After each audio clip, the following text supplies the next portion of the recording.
বাঁচো, তো তোমার সন্তানকে জাহান্নামের আগুন থেকে বাঁচাও, এই কথাটা বলুন 50 কেজি। 50 কেজি। তাহলে আমরা জাহান্নামের আগুন থেকে বাঁচবো বলে নিজে কিছু তো করি মোটামুটি, কিন্তু জাহান্নামের আগুন থেকে নিজের সন্তানকে বাঁচাতে হবে এটা কোনোদিন সিরিয়াসলি ভাবি না। আল্লাহ 5টা বেটা দিয়েছে, একটাকে হাফিজ করতে কোন হিফজখানাতে ভর্তি করে দিয়েছে, 1000 লোকের সামনে গল্প করছে, আর 5টা বেটা ভাই একটাকে হাফিজ করেছে আল্লাহ দিয়েছে। আর 4টার পাছায় তুমি পাস করেছো নাকি?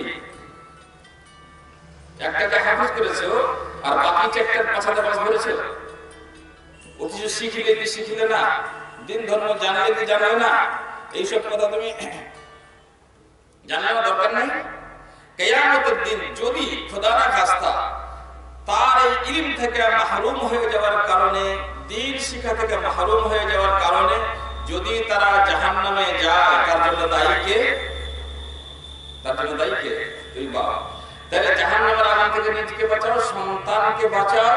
নিজে বাঁচার চেষ্টা করেছিলে, সন্তানকে বাঁচাবার চেষ্টা করোনি, তো তুমি অপরাধী না অপরাধী নও।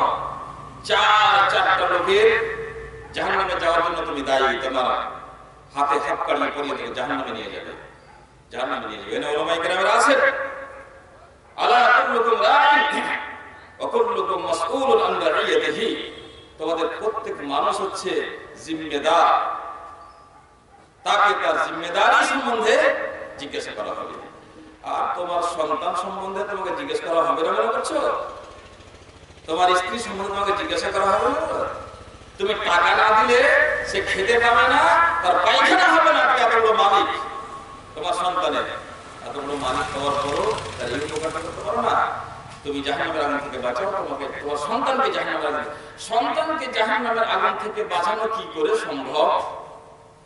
তাহলে নিশ্চয় একটা সন্তানকে 5 বছর বয়স হয়ে গেছে, কোন স্কুলে ভর্তি করতে হবে, দরকার হলে এই প্রশ্নটার উত্তর আপনাকে মানে 50 লিটার পেট্রোল খরচ করে স্কুল খুঁজতে হবে, খুঁজতে হবে।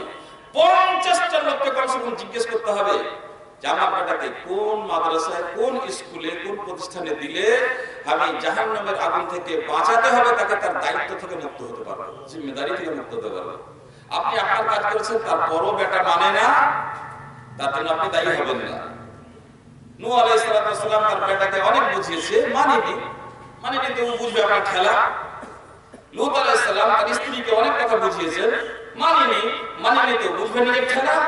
আপনি আপনার বেটাকে, আপনার বেটিকে ভালো জায়গাতে, যেখানে হওয়ার কথা মানুষের মতন মানুষ, সেখানে পর্যন্ত পৌঁছে দিয়েছেন। পাকা মুখের তার বাড়ি পালিয়ে আছে, পাকা মুখের নাচ ছিঁড়ে দিয়েছে, পাগা ছিঁড়ে দিয়েছে, নানা রকম করছে, তার জন্য আপনি ইনশাআল্লাহ দায়ী হবেন না। কিন্তু সেই চেষ্টাটাই কোনোদিন করেননি। যেখানে সেখানে ভর্তি করে দিলেন, যেখানে সেখানে ভর্তি করে দিলেন। পরে গল্প, আমার বেটা একটা নকরি করছে, একটা এই করছে, একটা ওই করছে, একটা দারোগা হয়েছে, একটা পুলিশ হয়েছে, ভাই সব তো হয়েছে, তোমার বেটাটা কোরআন করতে জানে, ওইটাই তো খালি পারে না, বাকি সব পাচ্ছে, ওইটাই তো পারে না। লজ্জা শরম লাগে না, হাসছে আর বলছে ওইটা একটু পারে না, বাকি সব ঠিকঠাক আছে, আল্লাহ দেশে সবাই ভালো আছে। বউ বেটি তো ভালো থাকবেই, টাকা কামাই করছে, ইঞ্জিনিয়ারিং শিখেছে, ডাক্তারি শিখেছে, টাকা কামাই করছে, বউ বেটি তো ভালো থাকবে।